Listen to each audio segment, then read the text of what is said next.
played 32 games. The Jazz are 26-6. The impact of this game is the Jazz are now up 5 games in the loss column on the LA Lakers. The takeaway from this game should really be illegal to be shorthanded and have to come play this Utah Jazz team right now that's just rolling. This is POSTCAST. Hi, I'm David Locke. Welcome to POSTCAST. We are live on Twitch, Facebook, and YouTube at Locked On Live.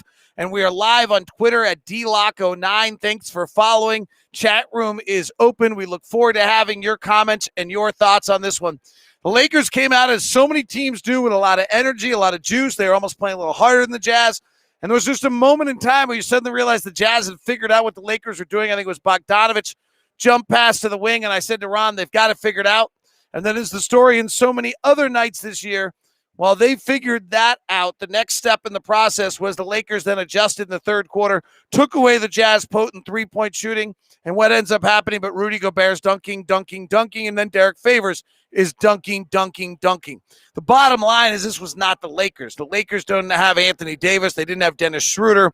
Their team, when they don't have those guys on the floor and then LeBron goes to the bench, is in the first percentile, not like number one, in the first percentile of all offenses.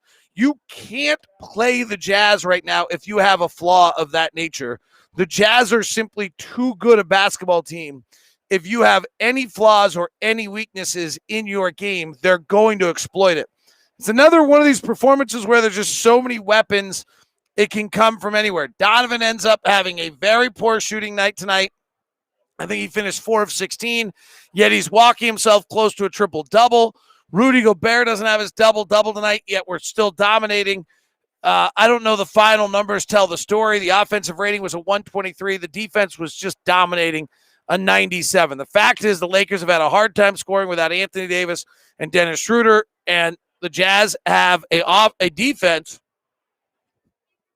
that is so potent and powerful that if you are shorthanded offensively, you're just not going to be able to score. And that's what the Jazz did. This was very much kind of like the Jazz a few years ago, where if you're not very good offensively and we get our defensive claws into you, you're dead.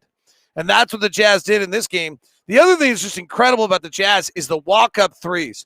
The Jazz lead the league in three-point shots from 18 to 22 on the shot clock. They're taking 7 a game.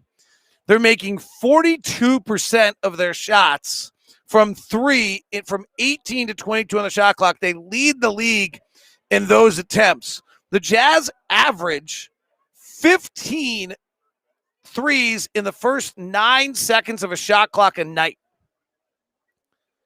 15 threes a night from 15 to 22 on the shot clock. So really 15 to 24. You can't get one up much faster than that. In the first 9 seconds of the shot clock on a given night, the Jazz are getting 15 threes a game, and they're making 6 of the 15. They're just potent early, hitting 40% of their threes. What Quinn Snyder's teams have always been great at is playing later in the clock, between 7 and 15. And the Jazz are taking 21 threes a night in those settings and hitting 41%. But what the Jazz used to be was a team that was a half court, get in their system, move it around, play it, get those shots, and they were great at it. What they've added is this freedom to play early and often with the early three, and it has just made them dynamite. Just absolutely dynamite. And it's changing everything about them as a basketball team and makes them virtually unstoppable when the ball is falling. So they're rolling. And, you know, this is not the Laker team. This is not beating the world champs. Let's not go that far on this, but it's illegal for you to come in here and play us shorthanded. The Jazz are up 5 in the loss column now over the Lakers. It's a lot. 40 games left, that's a lot. Lee Jansen says, yeah, the Jazz are too good. The team-wide green light is unlike anything I've ever seen. Marcus, I completely agree with you. If you hear my call, I'm like, what are we watching? It's just crazy. 20 games over 500. That's a good point. I didn't realize that. 26-6. And the best thing in basketball is destroying the Lakers. Who else wins with their one all-star having an off night? So deep. Well, our other non-all-star, Mike Conley, was fabulous tonight. Mike Conley came out on fire, got it rolling, and was absolutely terrific. How many games are there where nobody scores 20 points in a game?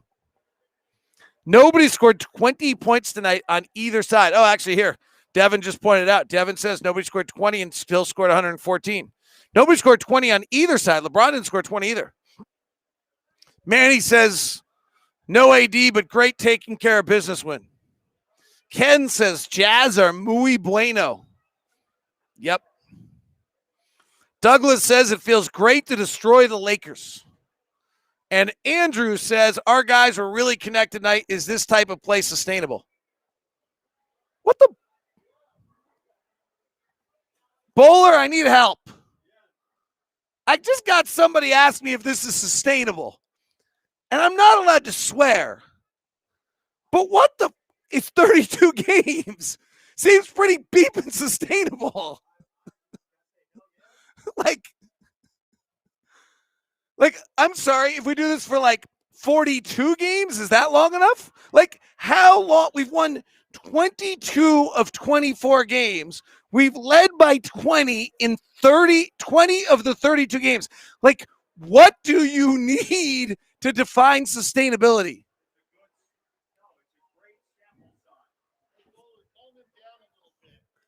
Hey, there's the president. I can't say nasty things. Hey, there's the president's wife.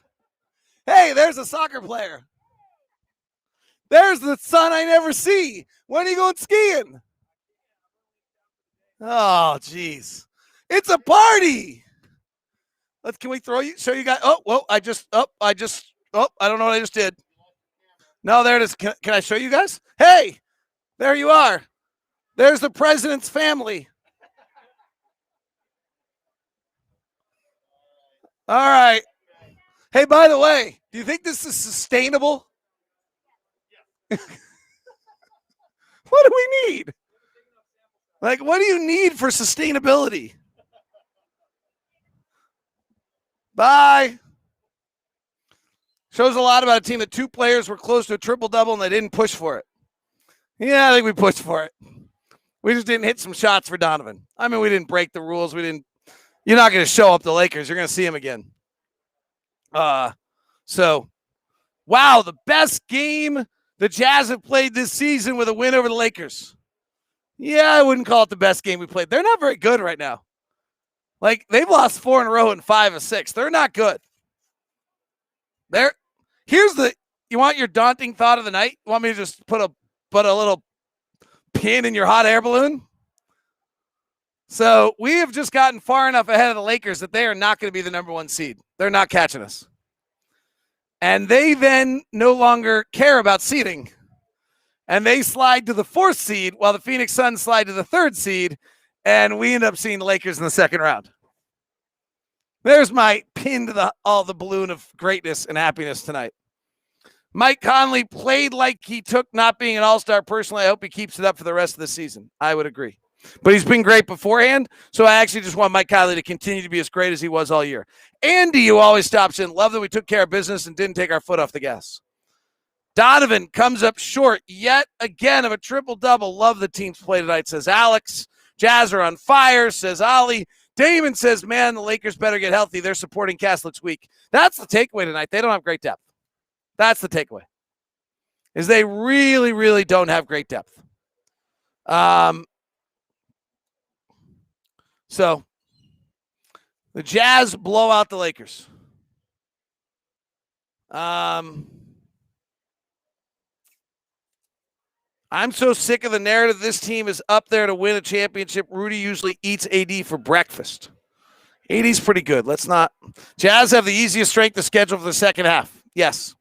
I got to be all right. Here. Now I'm going to put the air back in the hot air balloon. I'll be stunned if we're not the number 1 seed. Like, I'll be stunned if we're not the number 1 seed. We're going to be the number 1 seed in the West. Just keep rolling, stay healthy, keep going, keep playing. Quinn Snyder teams get better. Here's the thing. Here's my last thought for you. Quinn Snyder's teams traditionally start badly and then roll, right?